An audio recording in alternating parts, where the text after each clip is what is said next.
Hello everyone and welcome to episode 4 of the KentinueCast. Episode 4, James O Hurley just came in, he just left. He came in, right? And he goes, I've got you a gift. I was like, really? Gifts? And basically, like we bonded over non-league football, which to a lot of people you might find boring if you don't like football at all. But you know, we had the initial conversations. I invited him onto the podcast, and he said, "Yeah, sure." And I said, "Let's jump on a phone call, and I can go through what the crack is." And he's like, "Sure." And we ended up talking for about 2 hours about, you know, non-league football and stuff like that.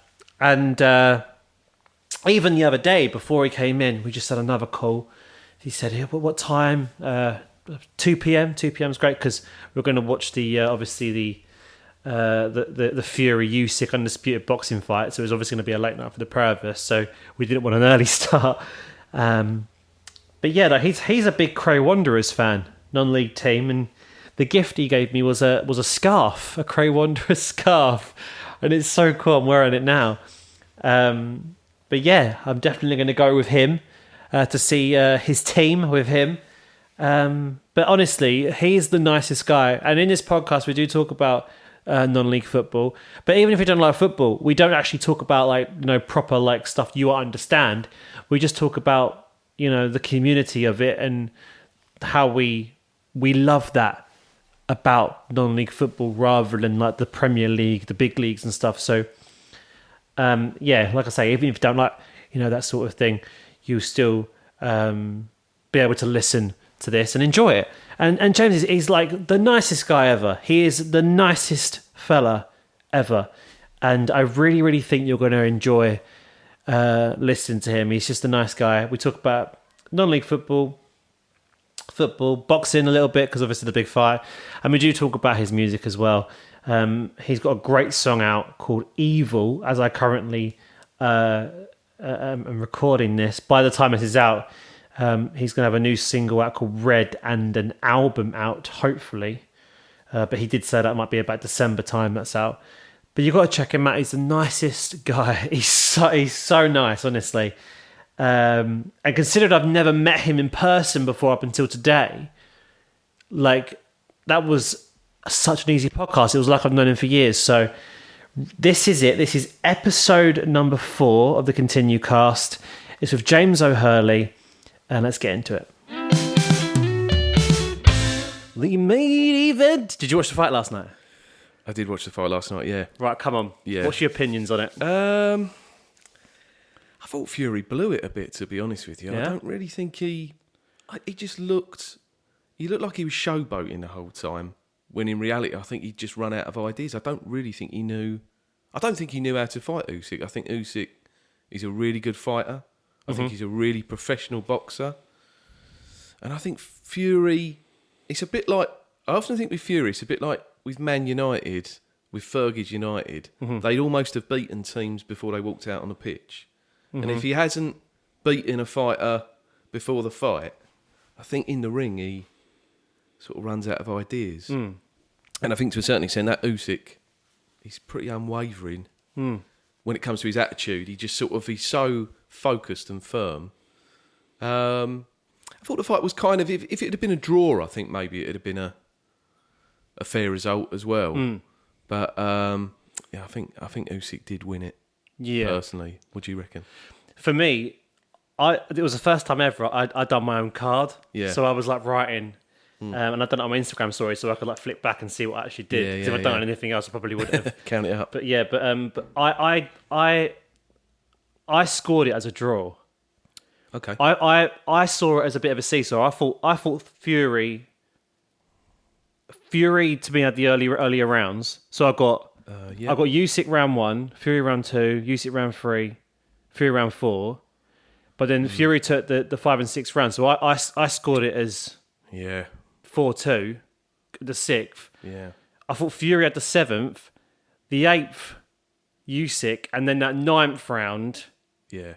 Which, because the thing is, in the 6th round, I thought Fury could have knocked him down. Yeah, definitely. there was a few times where he got some really good shots on him and almost sort of didn't carry on boxing. Yeah. He sort of hit him Well, and you then said backed run out of off. ideas. Hit him, backed off. It was almost like he was sort of thinking to himself, "Oh, what I'll do is I'll just see this fight out and try and win it on points." Yeah, because Forgetting after that 6th round, where Fury Usyk looked a bit wobbly, Yeah. I thought this is done. I thought it's done. I thought Fury was coasting at that point. Yeah. But that 9th round, that was Class. mental. Yeah. And I thought the ref saved him there. Do you? Definitely. Yeah. 20 more seconds, 10 more He would have knocked seconds. him out. Gone. He would have knocked him out. But the thing is, because he technically went down on the ropes, the referee done the technically the right thing to do, like the 8 count stoppage, because if the ropes weren't there, he would have went down. But I think if he carried it on a little bit longer, I think the fight's over. Yeah, it's strange, isn't it? He's good in that heavyweight category because you've got so many sort of different fighters with technical abilities and stuff. And even with Wilder, at the time, I remember thinking, I don't think Fury's going to beat Wilder. I remember thinking that the first fight, it's not going to happen. I remember thinking, Wilder's too much of a big hitter for him, but obviously stayed in the fight. We had the draw and all of that kind of stuff. Yeah.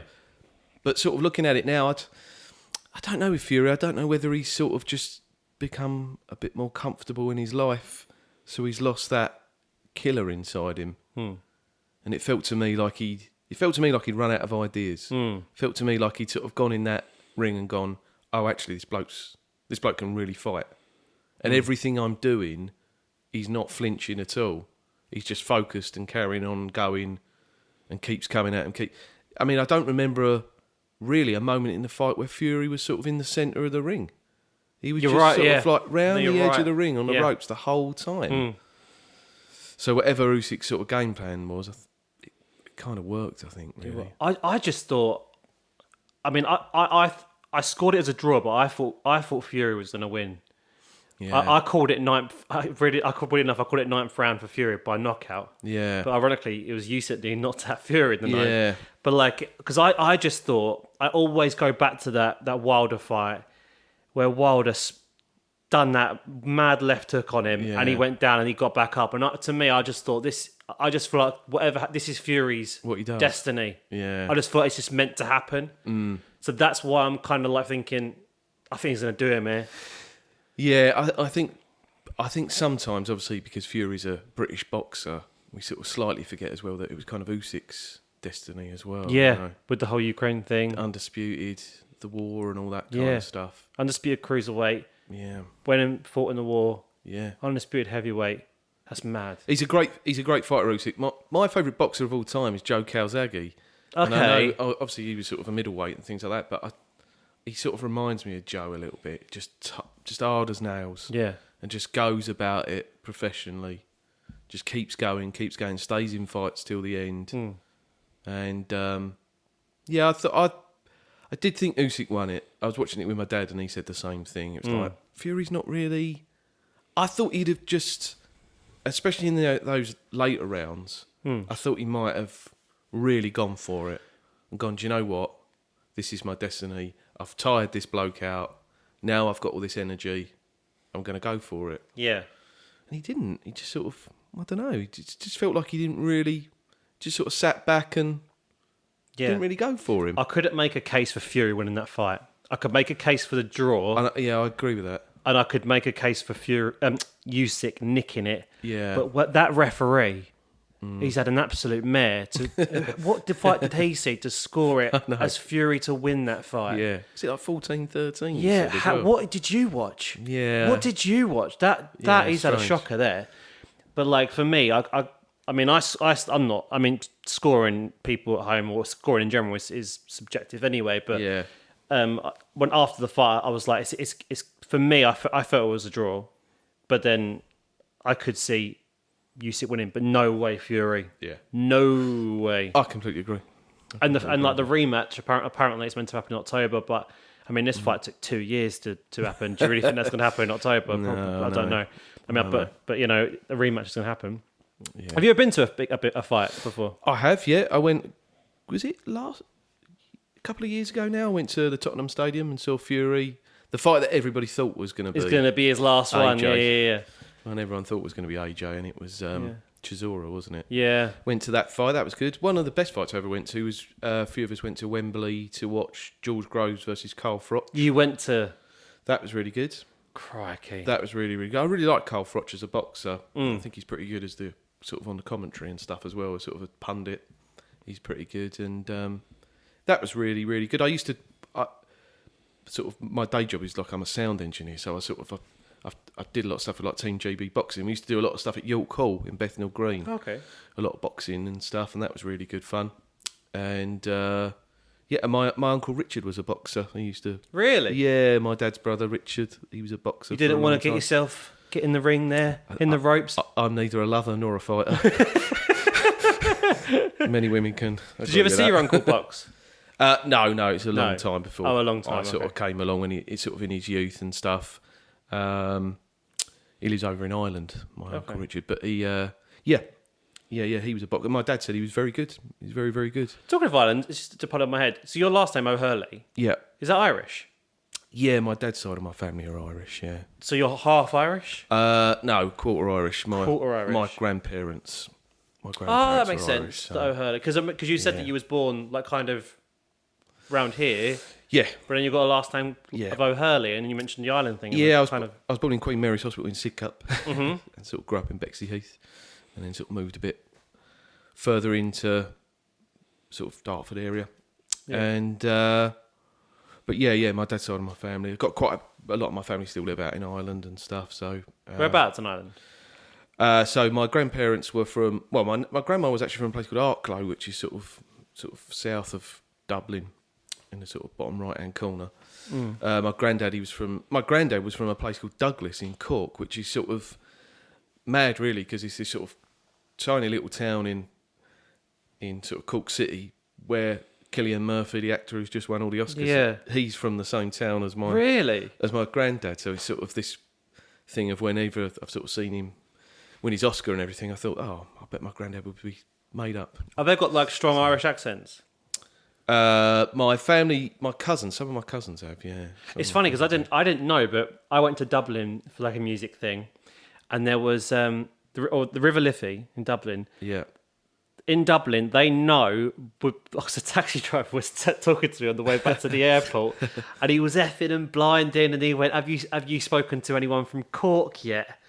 And I went, "I don't know." And he went, "You'll know because you." I'm not going to do the accent, it's terrible because I can't do it. But he said, "You'll know if they're from Cork because they've got this boop accent." Boop, boop, boop, boop. And then he went, because apparently he told me if you're north of the river or south, they can tell what side you're from. Yeah, and the people from Dublin hate the people from Cork, and the people from Cork hate the people from Dublin. It's quite.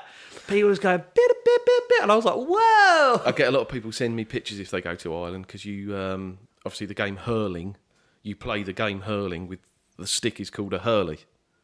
So there's so you can buy a hurley. So what's hurling?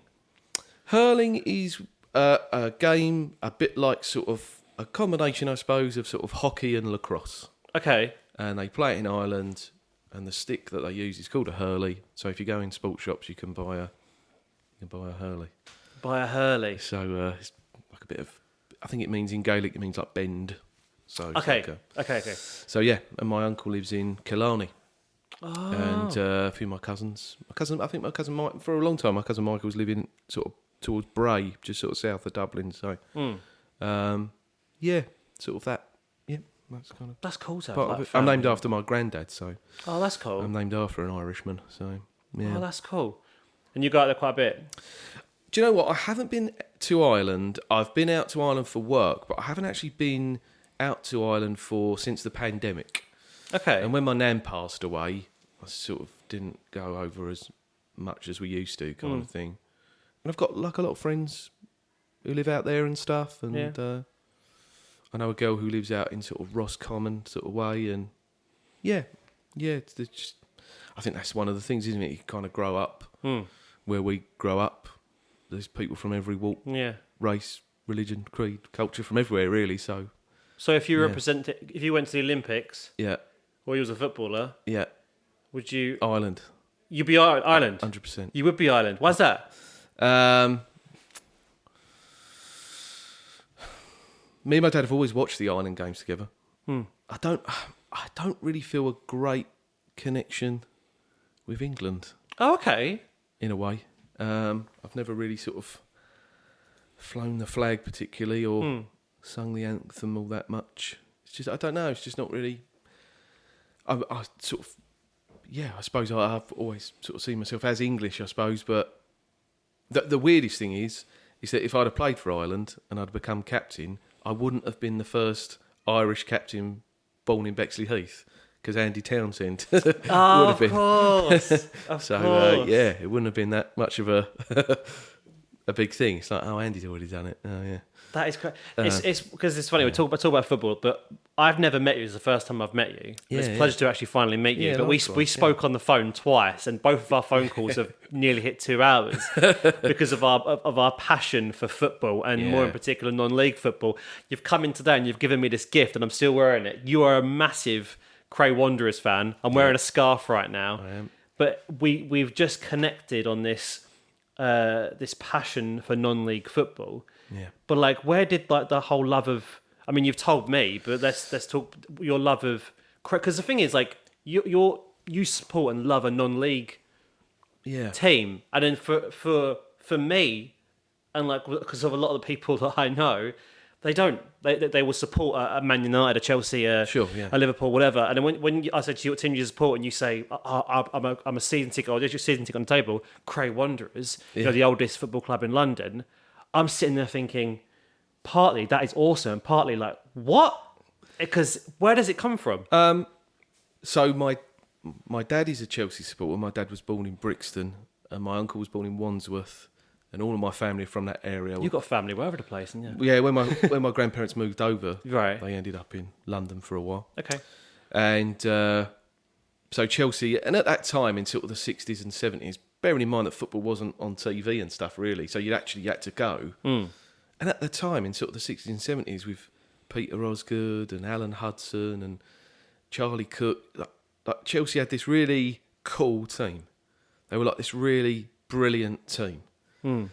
And so my dad, who is about 10 years younger than my Uncle Tony, my granddad passed away, and he started going to football with my auntie's boyfriend, then became her husband. Yeah. So when I was younger, me and my brother, my older brother Charlie, my dad just took us to Chelsea because that was sort of what we did.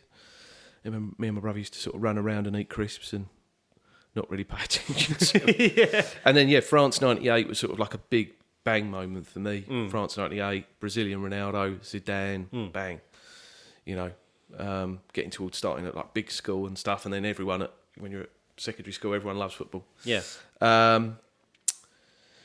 And so, supporting.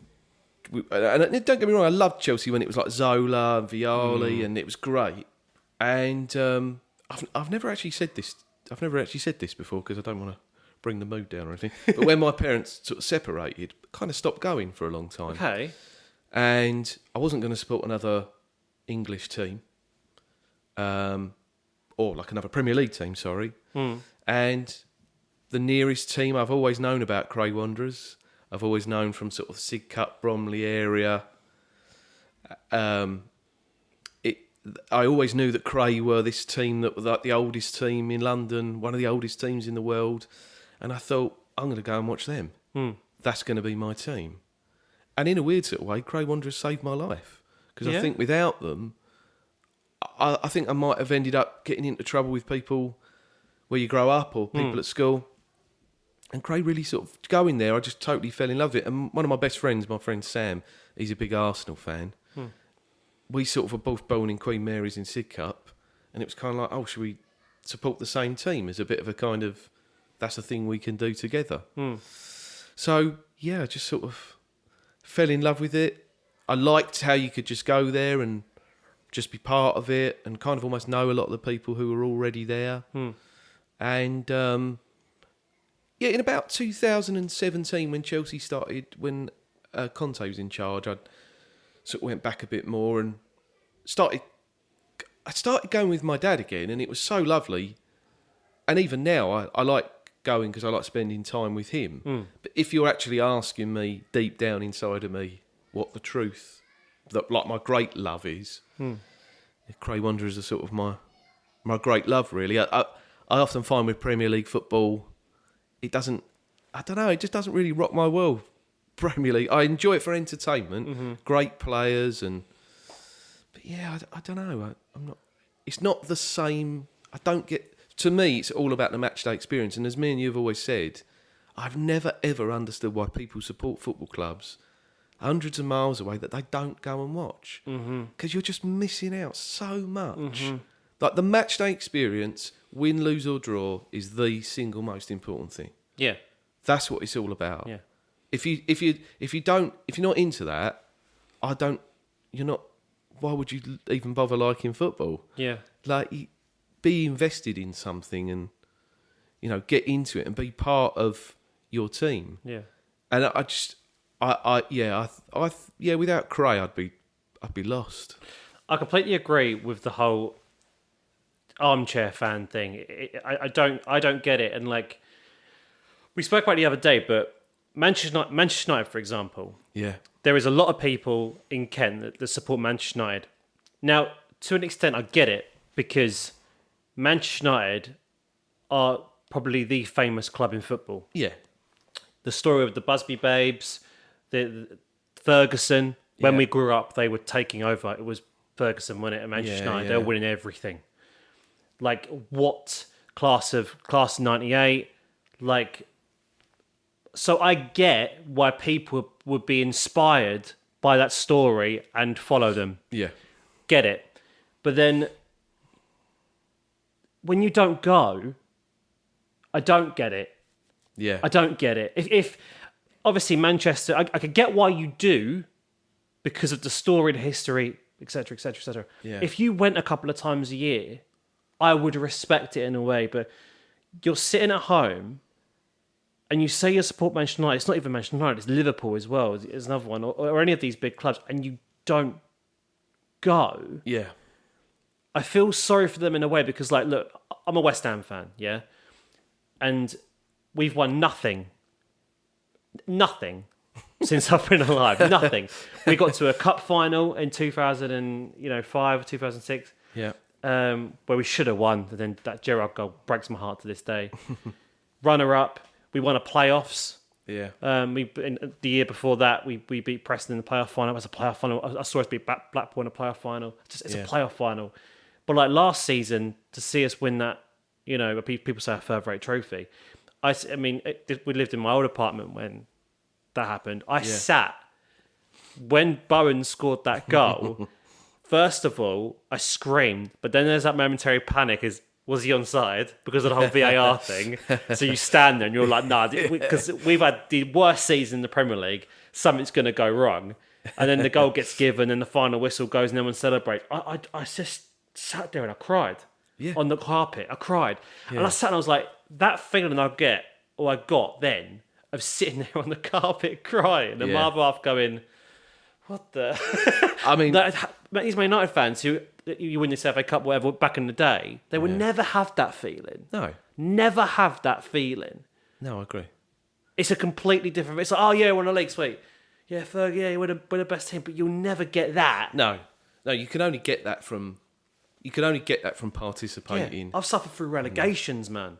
Like, that's the worst. Like, knowing that the team you had in the Premier League is going to get completely flipped over and you're going to have to rebuild. Like, relegations. I think 2 are horrible. Yeah. Horrible. Yeah. But, like, I just don't get it. And what upsets me, and I'm so glad I found someone that agrees with me. Like, around us, especially here where we live in Kent, there is so many great football clubs. Yeah. I'm talking with the Cray Wanderers. Bromley have just got promoted to League Two. Yeah. We have got Gillingham here. We have got Chatham Town. We've got Sittingbourne here. We've got Corinthian up in Longfield. Nice little club there. Welling's near here. Yeah. I don't know if I said Ebbsfleet and Dartford and things like that. There's loads of clubs around here.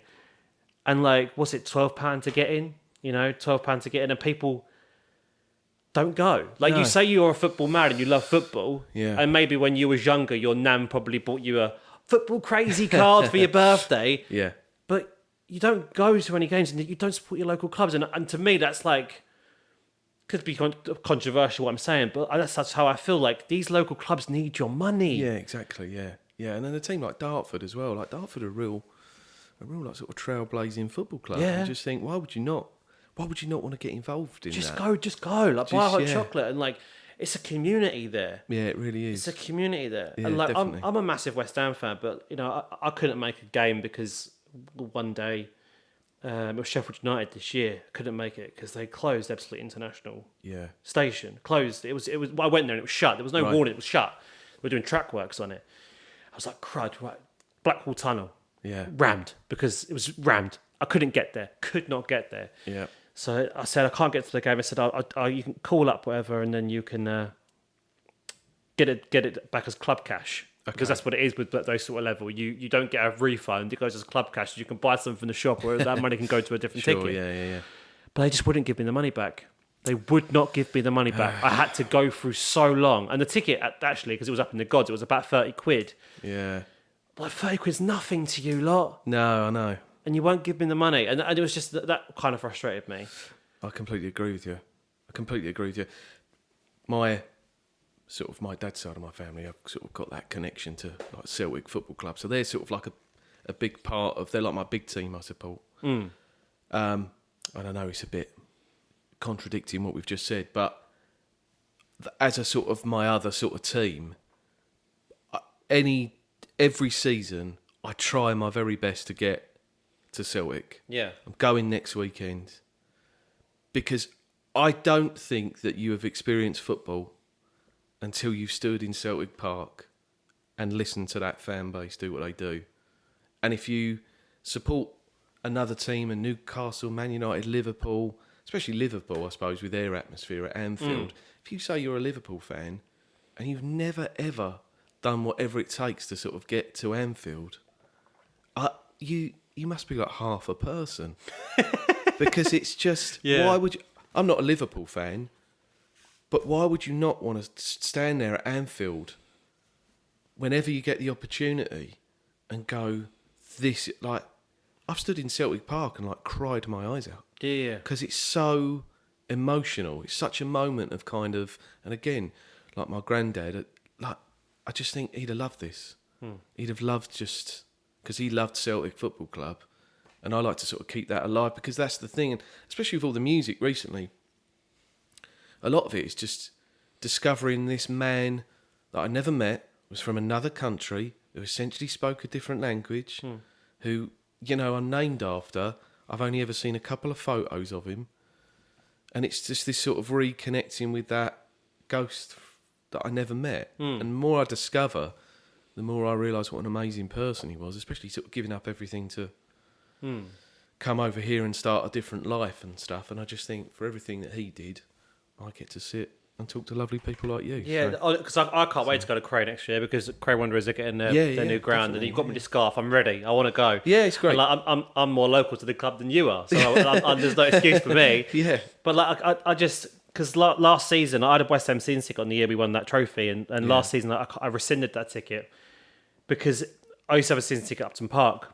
Yeah. And it was just that the West Ham I fell in love with, and I had a season ticket at Upton Park and watched that train wreck happen of all the relegation battles and stuff. But it sounds weird, but I'd take a relegation dogfight at Upton Park than the West Ham at the London Stadium with a running track and 100%. scaffolding seats. It just it's Yeah. not the West Ham I fell in love with. No. When I used to get off that train at Upton Park and I'd walk down Green Street, I could smell. The first thing you'd see... Do you ever go to Upton Park? I've been to Upton Park. Yeah, so when you times, came out of Upton Park, you get the people eating the pie and mash on the right, and you go up and you just smell the smell of... I can smell it now. It's grease. It's The statue. burgers. The statue. It's just... I loved it. Yeah. It's Upton Park. I loved it so much. And it's just not the West Ham... I'm still a West Ham fan. Right. Still a West Ham fan. Yeah. Love the club, but it's not... When you change your badge and you put the word London in it, it's for tourists. So it's like it's just not the West Ham I love it, but it's still West Ham. But last season I went ground hopping at some non-league clubs, and it sounds crazy to say, but and bearing in mind West Ham won a trophy last year, and I went to all those Conference League games. Yeah. I had so much more fun going to the non-league games. Yeah. That is mad. I always think with West Ham are like the London team. I always think that Chelsea, Arsenal, Tottenham are a bit more of a kind of almost, I don't know, they're kind of like cosmopolitan type teams. I often think with West Ham, they are like the proper club with the proper fan base, with the proper people. You know, obviously moving out into towards like Essex and Kent and stuff as well. They've got a massive fan base. So I totally understand why people would support West Ham, because they're sort of, they are like the London team. They are like London FC. But moving to that new stadium, I've been to that new stadium when West Ham have played, and it's difficult, isn't it? Because it's never going to be Upton Park, and I think half of the strength of West Ham was sort of going into that really hostile. Beat anyone. Yeah, definitely. Upton Park. Yeah. On our day, definitely. we could turn anybody so over. close to the corner and stuff. I remember us giving Frank Lampard some stick. Chelsea come to our place and they beat us 4-0. Yeah. But it was around the time John Terry's mum got caught stealing. Right. Do you know what I mean? And we were singing like, John Terry, your mum's a thief, all throughout the game. And then Allegedly. Yeah, allegedly, yeah. and then there's the same thing with Lampard about like his weight and stuff, and we'll give him some stick. And he had a we're giving them both stick, and I had a penalty, and Lampard, Bobby Moran scored it. And he didn't really celebrate, he just went back to the centre bit, but all of us, but John Terry, and it came out of the huddle and went into the corner of the West Ham fans and gave a fist at the West Ham fans. Right. And this West Ham fan stood up and he launched a burger at his back and the sauce went down and he went running to the ref. Look what he's done on my back. But you couldn't lob a burger I don't condone that behaviour, but you couldn't lob a burger at someone's back at London Stadium. It wouldn't get there. It wouldn't get it. But like, I used to love the atmosphere at Upton Park. I used to love it so much. I remember I went with a mate of mine and his mum, and they bought me I love Joe Cole, and they bought me a Joe Cole West Ham mug, and it was Joe Cole, number 26, I think he was. Yeah. West Ham mug, and I remember taking it home, and my dad went, "What is that?" I was like, I just think he's great. And then the next season, he signed for Chelsea. He signed for Chelsea. So I remember my mate and his mum going, "You did that. That's your fault. You shouldn't have said it." He then came back to us as well. He came back to us for a stint. But yeah, like the non-league stuff. Like even here, like just over the way there, you got Averley and Hornchurch just over there. Yeah, Braintree's just there. Hornchurch are a good team as well. They've just gone up. Really good side. They've just gone up. Good team. But I just love it. Yeah, it's great. There's nothing like non-league football in terms of the sort of experience of going along, knowing that there's only going to be maybe a few hundred people. Yeah. But being able to move from one end of the ground to the other, no fixed sort of seat or anything. One of my favourite sort of non-league stories is I used to live in North London. I lived in Archway for a bit, and then I moved to sort of Enfield. And I used to get on the train near me, and sometimes I'd get on the train, the overground that would go through like Bruce Grove and Silvertown, and that's the line that goes into Tottenham, goes into Seven Sisters. And I remember getting on the train and there was loads of noise, like chanting. I thought, oh no, Spurs fans. I didn't realise they were playing at home. And I thought, oh no. And anyway, it was these group of lads who were singing, "We're just a bus stop in Tottenham, bus stop in Tottenham." And I looked, and I sort of was like, who do you support, lads? And they were like, "Oh, we all support Haringey Borough." I was like, oh, fantastic. And just started talking. I said about Cray, because we were in the same league and stuff. And a lot of them had sort of moved to London from different parts of the UK, so they sort of decided to all support the same team. Yeah, as a way of like hanging out together and making new friends. Haringey is in North London. Haringey Borough. Haringey, sorry. Yeah. It is in the borough of Haringey is. I saw them Tottenham in Hornchurch. And they brought so many fans down. Oh, right, okay, yeah. They brought so many fans down. They're a bit of a hipster club, but I love it. It was mental. They were singing the entire... I mean, they just got relegated, I think. Yeah, right. But then and Hornchurch were top of the league, and Hornchurch, absolutely... I think they beat them 3-0. Yeah. They sung the whole time. Yeah, and in that catchment area, when you got a Barnet up there, you've got, obviously, Enfield are up. Enfield Town have just got up. And then you've got your Arsenals and your Tottenhams. Yeah. But for a club like that, to have the support like that... Yeah, fair play. Well, the funniest thing was I was coming back home from where I lived with my girlfriend at the time, and I was coming back, and I got on the train from St Pancras to come back to Kent to see my mum, and there was a group of lads from Haringey Borough on the train going to, and I was like, oh, what?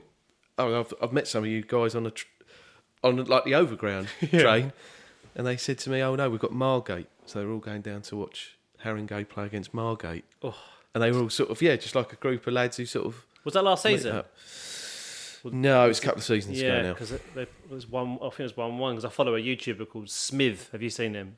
Where he goes around the grounds and stuff. He's a Tottenham fan, but okay. He goes around the ground. He just goes around with his non-league grounds. He loves it, and he just reviews them and stuff. And I got in there was we had some really bad high winds at the start of the year or last year, and there was really bad. And I finished work. Got back to St Pancras and all the trains had been cancelled. oh, So it was just a sea of people, and I was like, I've got a suitcase, I'm exhausted here, I need to get home. Got in an Uber. Other cabs are available. And got in an Uber, got in, and this lad picked me up, and he was taking me back to Ebbsfleet. And and we were talking about football. He said, I'm a Fulham season ticket holder. I was like, oh, right. He said, I also am a season ticket holder for another team, like my local team. I went, who's that? He said, Enfield Town. I said, oh, that's amazing. And started talking. I was in the cab for about 2 hours and got back to Ebbsfleet and everything. Anyway, at the start of the year, we played Enfield Town. Came in, saw him. no way. The lad who was the Uber driver. I was like, do you remember me? He was like, yeah, of course I do. Started talking to each other. Had a little chat. And he was That's there because quality. he goes to Enfield games. And I thought, I don't know if you'd get that No. at a Premier League game. No. And when I started going back to Chelsea a bit, I remember there was a game where Chelsea beat Man City 2-1, and N'Golo Kante scored of all people. Very rare collector's item. And I remember just sort of going there with my dad, and my dad loves it and stuff. But I remember just sort of looking around and thinking, it's just all people with popcorn and pizzas, and there's nothing wrong with that. No. But I do think that if that's what you're doing as a football club, charging people 200 quid or whatever it is now, and you're selling them through sort of like tourist agencies, the real fan group of people who've been going all their lives, kind of turning your back on them, I just think it's a disgrace. Yeah, it's the thing with London Stadium. Like, they sell popcorn and pick and mix and stuff now, and you get like pizzas in a box and stuff, and it's just like you're right. There's nothing wrong with that, but like it's just two different football clubs to me. Yeah, the West Ham of old and the West Ham of now. Yeah, it's just kind of like I still love West Ham. It's still West Ham. It's still West Ham. Yeah, but it's just a different West Ham. It's like I don't know. I can't explain it. It just feels weird. We were sold a dream. They said that this stadium's going to be amazing, high tech, and at the time, you have to move on to try and progress. That's right. And we probably would have won this trophy if we didn't go there. It was too good an opportunity not to, wasn't it? I mean, Leyton Orient won it, but they were never going to get it.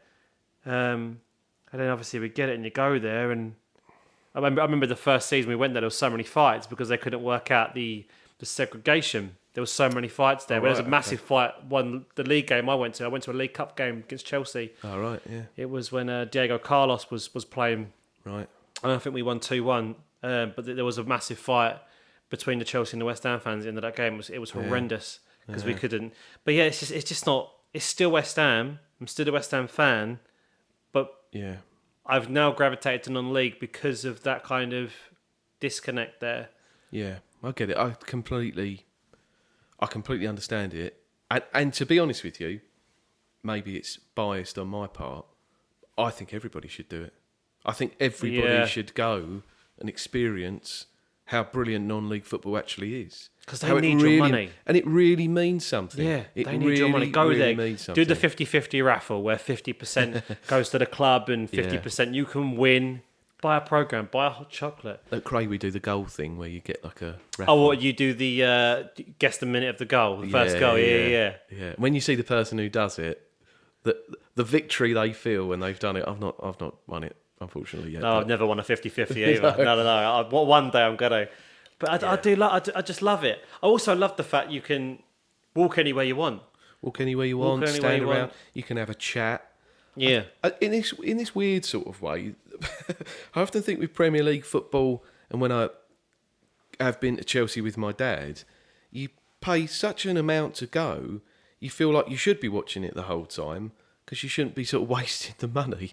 Whereas what I like about Cray is, because it's got a season ticket and stuff, you can go there and have like a chat with someone all the way through the game about work and life or what's going on, and still love what you're doing. And the number one thing at Cray is they do sell Bovril. I've never had Bovril. I've only ever heard bad things about Bovril. No, there's no bad things about Bovril. I need to have a Bovril. If they want to sponsor me, Bovril. If you want to sponsor me. Because Cray haven't got a stadium yet, but you're going to get one next season that we said. Season, but you was at, what you just spoke about, you was at Hayes Lane, Ground Zero M. And I know someone from Biggin Hill, because I used to do my route out there, and they were selling season tickets a couple of years ago for £90 for an adult. Superb. So when he heard about it, because he's a Palace fan, it's the Right. same kind of area. He's a big Palace fan. Yeah. But he was like, My do you know mum's a what? Palace fan. And I think the kids' season ticket was quite cheap. If not, it might have been free. But they were just knocking out. It was just for a period of time. He was like, I'm going to go have a season ticket there for £90. Yeah. And he says a lot of the time I find myself in the bar area because you can watch the game at the bar. Yeah. And sometimes when there's a penalty, they go outside and watch it, and then they go back in. Yeah. But like what you just said is true. Like because you're not spending as much. Yeah. Like you feel like you can just. Well, one of my favourite stories is at Bromley. I remember a mate of mine going, he went, yeah, when I went to Bromley, he goes, it was the weirdest thing. He goes, it's like absolutely bucketing it down with rain. It was, a limited crowd. And he goes, and there's just Dennis Bergkamp sitting on his own. Just Dennis Bergkamp sitting there. Was he? His son plays for Bromley. Dennis Bergkamp. Of course, you're right. His son. No, you are right. It's like almost like looking at one of the greatest, if not the greatest footballer to ever play in this country. And it's like, what's Dennis Bergkamp? I found that out the funniest way. I was playing Football Manager and I was trying to look for some like cheap talent on the sort of free contracts, and I saw Bergkamp and I was like, where did you play for? And it was Bromley. And then the next thing I'm like, you ain't related to Dennis, and I googled his name. Yeah. And it's Dennis Bergkamp's son. That's it, yeah. It's absolutely bonkers. It's a great ground, Hayes Lane, though. Like, it's such a lovely football stadium. Yeah. It's wonderful that we're getting Flamingo Park. Can't wait. Really excited about it. But, it's also a little bit sad in a way because Hayes Lane is it's a great stadium. Yeah. Really nice facilities. The Broomfields Club on the side is really lovely. To be honest with you, I've been there before on some Cray games, and it's got screens everywhere, nice food, and you just sit there and have a beer and everything. You just think, oh yeah, I'll go and watch the game in a minute. Do you do a lot of away days? I've done a few away days. Sometimes it can be quite difficult. But I think going to away games is really fun. And when I used to live right by Enfield Town, like near Enfield Lock. Yeah. And I have been to a few like away games. I want to do more away games. It's just not always the easiest thing with sort of work and stuff. Oh, of course, yeah. But I'm so excited about next season. So excited about Flamingo Park. And I can't wait for. It's great because we've got the Euros, and then really excited for the season. Yeah, and I'm all kitted up. I'm still wearing this scarf. I can't wait to go. Yeah, did you say that your song got played on the Cray on the was it the Hayes Lane I believe, speaker? Yeah. How did you get that? My manager Mike Yeah. spoke to the club, and they played the song over the tannoy. Yeah, What part of the half time before the game? I think it was before the game. Stupidly, I didn't turn up in time, and he didn't tell me. He was doing it as a surprise that I'd sort of choke on my cup of Bovril, and it was a really, really rainy night, and I was like, and I had loads of stuff going on. Got there late, and he sort of said to me, "Oh, did anything happen at the game?" And it transpired that he got the song played. I was like, "Oh, mate, I wish you'd have told me. I'd have not missed that for the No. I couldn't believe it. So fingers crossed next season. Yeah, at the new place. Maybe, yeah, That'd yeah. be cool. That'd Because be it was that new song Evil. Yeah, Yeah. Because briefly, because your music, how did you get into that? How did you find time for music when you've got such an infectious passion for football? Is it just is music just something you just enjoy doing, like an escape sort of thing? yeah. I mean, Where did it come from? Yeah, I mean, I've always. It's funny, really, because none of my family are musicians, really. No, a couple of my cousins who live over in Ireland are, but my mum and dad aren't particularly musical or anything like that, so I don't really know where it comes from. But I've always loved doing it. was in bands when I was sort of younger and stuff. What sort of bands? Genre? We were kind of like indie rock sort of bands, I suppose, and a bit more along the lines of, I don't know, a bit more kind of like punk type stuff. I was in a bit of a kind of garage rock type band, and that was great. It was really good fun. Was you the vocalist, lead vocalist? I was the guitarist in one of the bands, and then I was the singer and the guitarist in the other one. How did you transition to just guitarist and singer? Did someone just hear you sing and go, damn?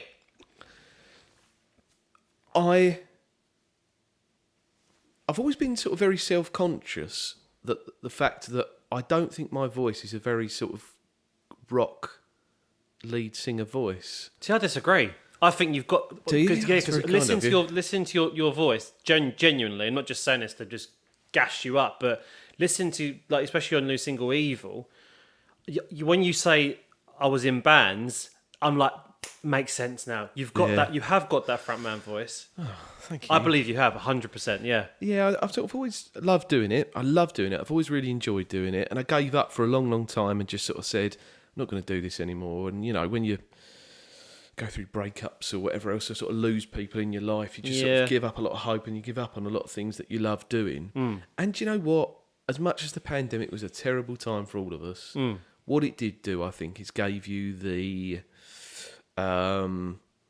sort of energy and the impetus to sort of think, I'm going to do the things I love.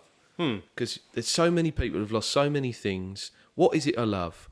I love non-league football, I love football, and I love music. So I just started writing some songs, and I thought, I don't know what I'm going to do with this. And then I went to your friend of mine, Mr. Graham Waller. Oh, you met him? And I recorded a couple of songs with him. And he said, you need to have a word with my friend Pete. Pete lives down in Dorset. He's from Maidstone originally. He lives down in Dorset. And I went down to Pete's in Dorset and I said, I've got these couple of songs. Me and Pete are sort of, we love the same sort of music. We love like folk music, blues music, country music. He plays the mandolin, pedal steel, lap steel, banjo. Awesome. He plays all, he's amazing, Pete.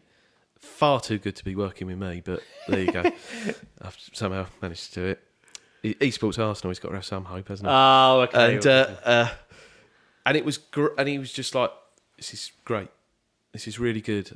And unbeknownst to me, he sent it to his manager, who's Mike. He said, "You know, really lovely of him. He's like, this guy's great, and he's a really nice guy, which is lovely."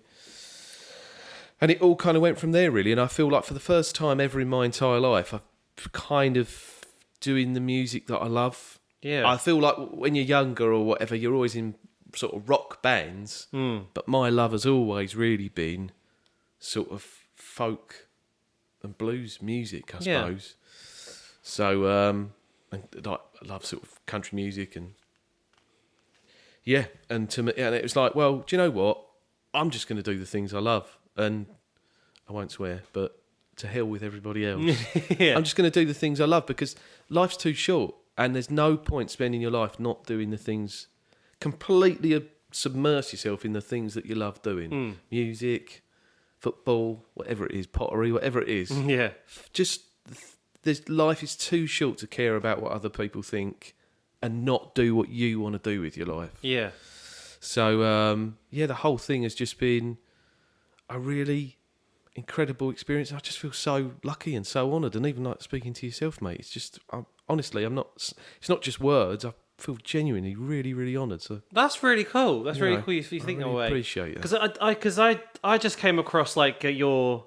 I think I actually might have found you working with Graham, and now and then I do that thing where Graham's working with someone, and I'm like, let me just check them out. And I heard your song Evil, and I just found it really, really good. And I thought you had such a strong vocal on you. And I love the percussion. What's the percussion on that? Yeah, well, what is that? That is that is a combination of me and Graham doing different. In that studio, he works in Squarehead Studios down in Sittingbourne.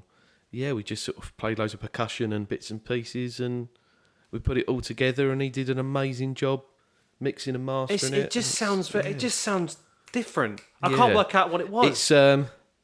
It's sort of, I don't know. He's kind of got a bit of a Latin sort of feel to it in a weird. A lot of people have sort of said that. It doesn't really sound like a lot of the other songs that are on the album in a weird sort of way, but I liked the groove of it. I liked the words of it, and it just seemed to work really. And as you know, with like your brilliant music, it's sort of sometimes the best songs, they just happen and you don't know where they come. That's one of the best things I've ever heard Noel Gallagher say when he said, it's like catching rain in a bucket. You sort of go out and you just sort of, these songs turn up out of nowhere and you're like, all right, I'll have that one.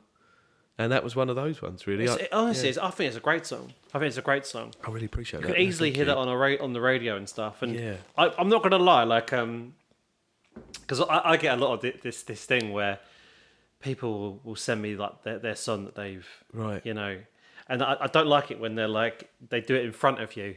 And they're like, hey, look, can you hear my song? And they sit in front of you because you can't say anything else but love it. But like, a lot of people do send me some tunes, and I'm kind of like, I can be quite critical. Like Lauren came in for episode 3 last week, and she said, I sent you a song and you said it was this, and I was like, no, it ain't. And then I sat and I was like, actually, no, I realised, so I changed it. But like, I'm so passionate about songwriting. Yeah. Like I love it, but sometimes I listen. I feel like I've heard the same lyric a lot of the time. Yeah, like with songwriting, like I love you. There's nothing I won't do. Oh, it would be so true if we do stuff. Do you know what I mean? That sort of lyric. But like when I'm writing that down. But when I hear your lyric, I've seen evil, and it's like, and the way you sing it, it's like it sounds like you're vexed when you're delivering that song. And like, I just love the lyric. I love that percussion. I love the melody. And I genuinely, I was doing my deliveries at work. I had that on repeat about 11 times. Because I was trying to figure out what the hell was that percussion. Yeah. And like the chorus was so catchy. I looped it, genuinely looped it. Thanks, but it's a great song. No, how do you sort of find writing your songs, like something like Formula or something? Do they sort of appear, or do you just sort of work on them, or? For me, I've changed. I think like I've changed my songwriting methods over the years, but nowadays, like I want to try and come up with like a cool title. Okay, So for Formula, for example, and it sounds so stupid, it come from watching Formula 1. Right. It's so stupid. Your music is just infectious, isn't it? Thank you. It's so catchy. The one thing with your music is, more than a lot of people who sort of play me their music, I find your music so uplifting. I don't think you could ever be down listening to your music. It's sort of it's got such a happy spirit to it. Yeah. That I think to be honest with you, I've listened to your music a lot and sort of gone, maybe I need to make some happier tunes. But I think Josh Hassel came on for episode 1, and he said that, similar to what you've just said there, and he was like, people say I'm a bit too open with my lyrics and I'm a bit deep and blah, blah, but I just think that just makes who you are. I like that, though. I think every song, like I like to write songs as if they're kind of small little avant-garde film noir. Not to sound pretentious, but sort of, I like the idea of songs being little movies. Yeah. Like you can almost imagine the characters in this sort of black and white New York. That's exactly what I'm like. World. Yeah, because like with Formula, like I'll never get to that point, but I always thought if I did like a big arena show and I sung Formula, in the background I'd have like but I'd have like the chemistry, like Formula at the back, map it out. I'd have like maps and like a car going around the map. 365, I'd have like dates and calendars and stuff, and like I'd kind of like visualize like that. But I love writing, and then when you hear a song like yours, like. Did you write on your own? I write everything on my own. And it's the thing is, when you turn around, you say like, you heard at football, I played at Bromley. I can hear that. It's a sort of song you would hear. Like you wouldn't hear map it out, hell yeah, down at Cray. No, but your song, it just kind of fits. It's just it's proper. I love it. Generally it's a great. Have you got anything else like in the works? Yeah, new single's coming out 14th of June. It's called Red. So that'll probably be out by the time this is aired. Oh, okay. But like, so you should. What you need to say is, my single's out. It's done amazing. It's gone number 1. Exactly. Don't buy it. What's it called? It's called Red. Don't buy it. You'll only be disappointed. It's called Red. Red. Yeah, 14th of June it comes out. It's a lot more of a kind of upbeat country sort of blues song. That's awesome. It's different to Evil. It's got a bit more of a band behind it. And Pete and my friend Eram Ahmet, who I work with a lot, he's over in Bexley Heath. They've played some amazing stuff on it.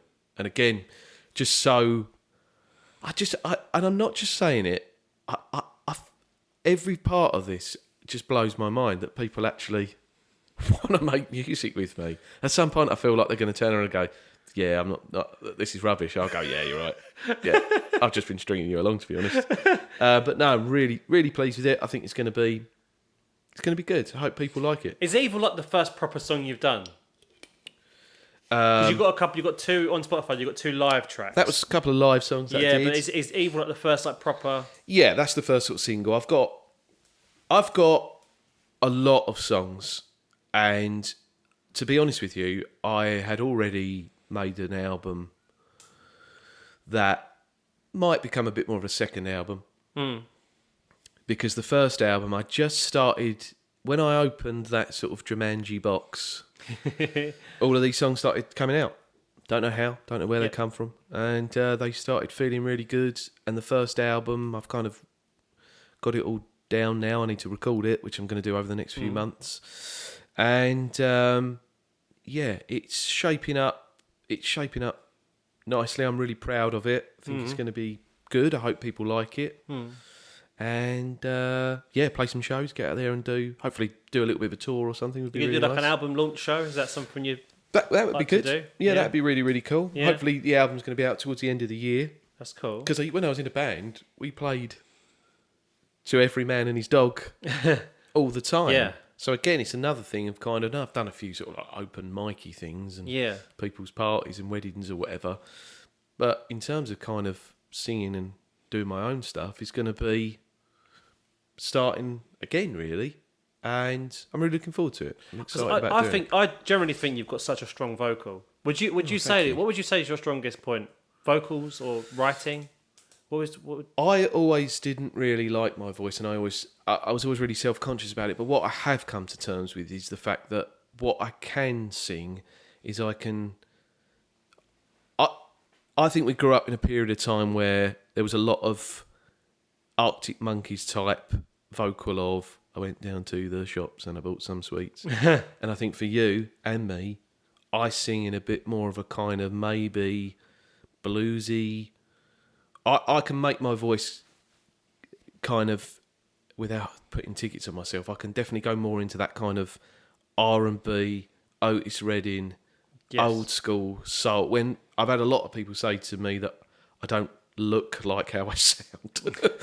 And I've come to terms with that. Yeah. So what I have managed to do is, like a lot of people have made the comparison to me of sort of like Ray LaMontagne and Paolo Nutini, which is amazing people.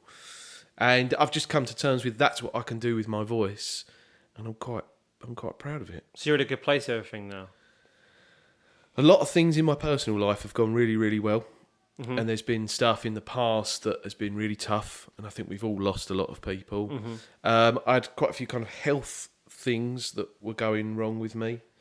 Turns out I'm allergic to wheat. Who knew? Wheat? Yeah, so I eat gluten-free as much as I can. Oh! And I was getting a lot of issues with that. So well, now, how do you know you're allergic to wheat? You can do some tests. Yeah. I'm not celiac. That's a different thing. But did you come up with like red blotches and stuff? Because I'm allergic to almonds, and I found out when I was younger, I just come with like red blot, and I was sneezing, like achoo. Yeah, I mean, I was getting a lot of swelling, a lot of problems in my stomach, a lot of rashes on my back. I was getting a lot of spots. Was this a new allergy then? It's kind of almost been going on my whole life to various different degrees. But you've only just clocked on what it was. But I've only really, and it was a conversation actually with my friend Aaron's girlfriend, who sort of said to me about celiac and wheat and gluten-free, and I thought, okay, let's give this a bit of a go. Did like a few tests, and I feel better than I've ever felt in my life. That's great. Mentally, physically. I think we all can go to sort of, dark places at times and feel really down and really low and lose people who we didn't really want to lose. Mm-hmm. And that's the thing, though. That's the thing with sort of music and football. They're sort of those universal languages that just make you they sort of mean. It's that thing of football and music sort of mean everything and nothing all at the same time. It's not, you could say it's not important. It's just entertainment. But how it makes you feel and that community is the most important thing in your life. The things that you enjoy doing, no matter how stupid they are the most important things in your life. So if you absolutely love standing in the rain on a Tuesday night watching non-league football, drinking cups of tea and eating a Snickers, other chocolate bars are available, then you just got to do it. And I think I gave up music for a long time to maybe focus on other things and other people that ultimately I shouldn't have done. And I think now I've just fallen in love with it all over again and feel really relaxed about it, and just I enjoy it so much that it almost makes you sort of have that kind of bulletproof feeling of just sort of, I just love doing it. Yeah. And it's so much fun. Yeah. And doing things like this are the best. It's sort of, there's nothing to sort of be worried about. It's so funny because like when, I mean, this is this podcast version is just so we can like carry on. Like I told you the Continue Music thing, because ultimately Continue Music was made by Arthur and I to showcase local talent, because there's so much local talent here. And then when I see someone like you and hear someone, I'm like, I like that, what he's doing. I love that song. I love what I want. And but when you ask someone, it's like you're obviously going to get a yes or no. When you said yes, it's like, oh, awesome. Because I generally think people are going to like your stuff, and it's quite exciting on this hearing that you're in a good place of it. And you've got an album coming out, you've got a new song coming out, which will be already out by the time this is released. But it's really cool to see local talent, good local talent, enjoying what they're doing, and I'm looking forward to seeing what you're going to do, because I'm planning like a charity gig next year, and I'd love for you to play on it. Yeah, I'd love to. Because like I'm just fascinated to hear what you've got coming up. Yeah, there's this part of it where I've got enough material now. I've just got to kind of record it and learn it. Yes. I've sort of got to that point where it's like, no, I'm really, really excited about it, really, really up for it, really want to go and play a few places, because there's a place up in Liverpool. I go to Liverpool quite a bit. I've got some friends up there, and there's a place called Shenanigans. It's like a pub in Liverpool, and it has some great music on and stuff in there, and that was it really. A couple of years ago, I hadn't seen a friend of mine for a long time. Yeah. I went up there to see her and her wife, and I sort of went into that pub, saw all this live music, saw all this like trad Irish music stuff going on as well, and I just sort of thought, I need to do this again. I know it's 2021, 2022. What's gone has gone. There's no point sort of dwelling on it, although there's a huge bit of irony because all of the songs dwell on it, but in a sort of release sort of way. But to me, it was like, I've just got to do this. I've got to do this again, because, and I don't care what anybody says or thinks or whatever else. I'm just doing it for me. That's a great place to be at. It's a great place to be at. Definitely, yeah. It's like you must love what you do as well. It always seems like your music has just got that feeling of kind of, this guy loves what he does. Yeah, I'm in your place now, because I used to be in such a place of like being stressed, because when I originally put my the stuff you listen to out, I was like, I want to be successful. I want to be playing arenas. I want to be famous. I want to do this. I want to do this. But now I've got to the point where I'm just like, you know, sod that. If that does happen, amazing. But I'm at the point now where I write songs a lot. I've got a lot of songs that I've recorded I haven't released yet. Yeah. But like, what's the one that came out in April that you said you weren't going to release it? Yeah, it was a song I released in 2011. No. I wrote it in like 2011, 2012, and then I released it in about 2019, 18, 19. Yeah. but I never knew how to put it on any streaming service. I put it on YouTube, Okay. and I literally put it up there, and it got 16,000 views. Wow. Which at the time I didn't know was good, because as the first time I dropped, I was like, "Is that good?" Yeah. Now, and I deleted it because I hated the sound of my voice, kind of the struggles you had, the insecurities you had with your vocal, because you and I, though different sounding, distinctive voices, Right. we have, haven't we? Yeah. And I deleted it, and I just thought I sound awful. Like what the? And I deleted it, but like it was only like a few months ago. I was like in the vault of like my the memories at the studio I go to, and I listened to a very old mix of that song. I listened to it and I was like, it's got fiddle on it. I've done it properly. Yeah. And I was like, this is Good. This is good. What? This is good. Yeah. Really Why good. did I delete this? Yeah. And okay, it's not the strongest song I've ever written. It's one of the first songs I ever wrote that I actually liked. And then compared to that one and to like the map it outs and the formula stuff, like I feel like my songwriting has gone on a journey, and it was nice to hear that kind of evolution of my songs. But the fact that I was like, I need to release this properly. I need to give it the proper release that I should have. And like it was just hard. Like I don't do many shows because like I feel like deep within me like I suck. But I'm still fighting that kind of thing. I think it's important to find.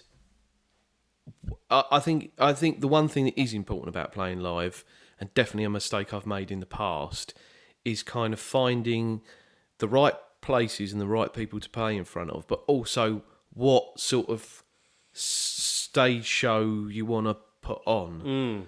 That sort of just turning up to a pub and playing is pretty demoralising. It's sort of you almost want to put on your own show. It's weird. It's so weird you say that. You don't know this, but in 2021, I put on a charity gig at the Avenue Theatre in Sittingbourne. Okay. I hosted the event, and I want to do another one, which is what I spoke to you about, a charity gig. Yeah, lovely. We 88 seats, sold it out, ran a bunch of money for charity, and I got well up for that, and I loved that, and I was Brilliant. like, I'm in. But what you just said there, doing like the local pubs and it sounds so snobbish. Yeah. But I can't get up for that. No. It sounds so. It's kind of like Fury. Going back to the boss and going full circle, like Fury and Ngannou. It's quite obvious. It's quite obvious he didn't get up for that fight. It was like kind of. And I'm not comparing myself to Tyson Fury, but I just when it comes to these pubs and clubs things, I can't get up for it. I don't enjoy it. I don't want to come across snob. People are like you should do that because to get. But I don't enjoy it. It's better off putting on your own thing with your own people. Yeah. I think.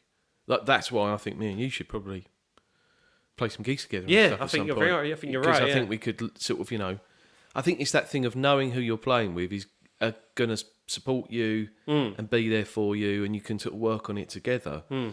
Those days of just sort of turning up to random places in the middle of nowhere, I don't know. I think it's a fair play to the people that do it. Yeah. There's people on socials they do these gigs all the time. I got a gig here. I got a gig here. I got a gig here. Yeah.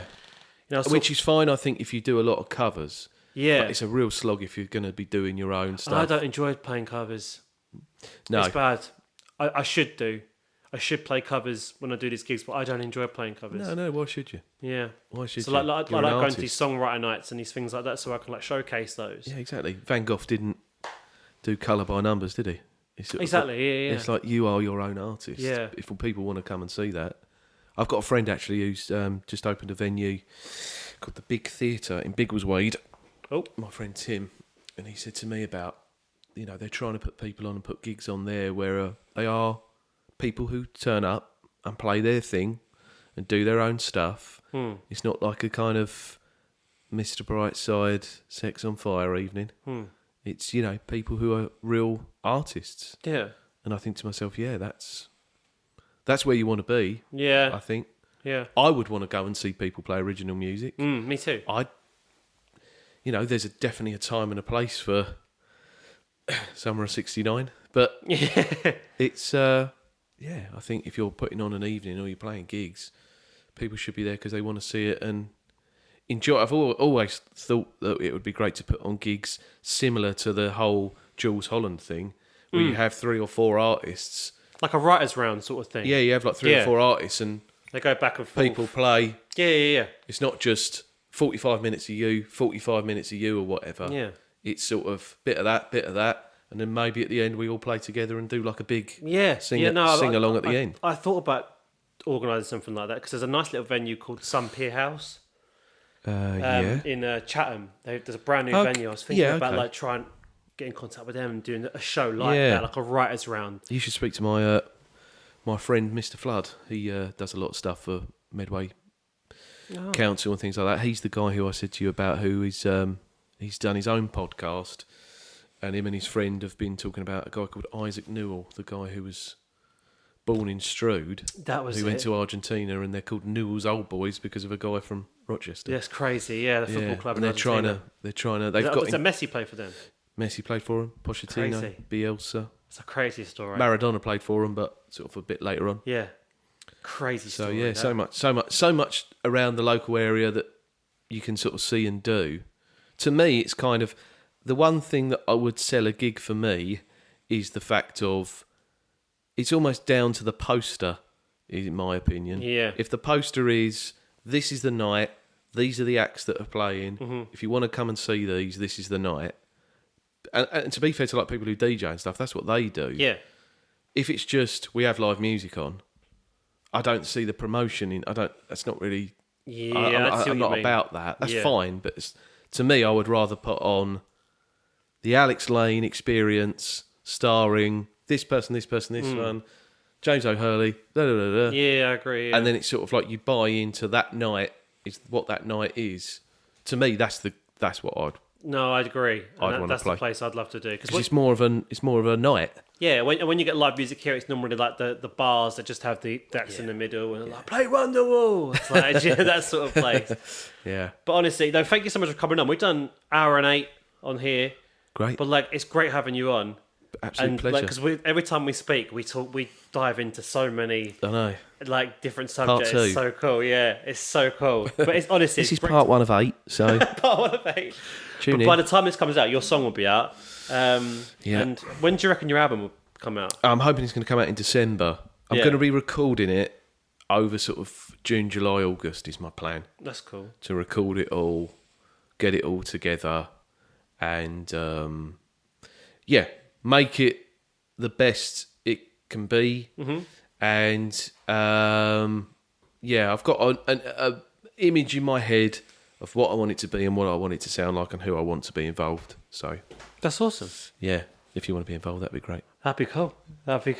Great. But honestly, it's amazing to have you on. And yeah, James O Hurley. What's your Instagram or like your socials and stuff so people can check you? I'm James O Hurley on most things, definitely Instagram and TopFloorRecords is the guys who sort of manage me and stuff, and they're the best. So But when this comes out, I'm gonna link all that anyway and stuff. But awesome. Thanks, mate. Thank you so much for coming on. Pleasure. Thank you so much. James O Hurley, episode 4 of the KentinueCast. Oh, thank you. Thank you so much. Come on, you ones.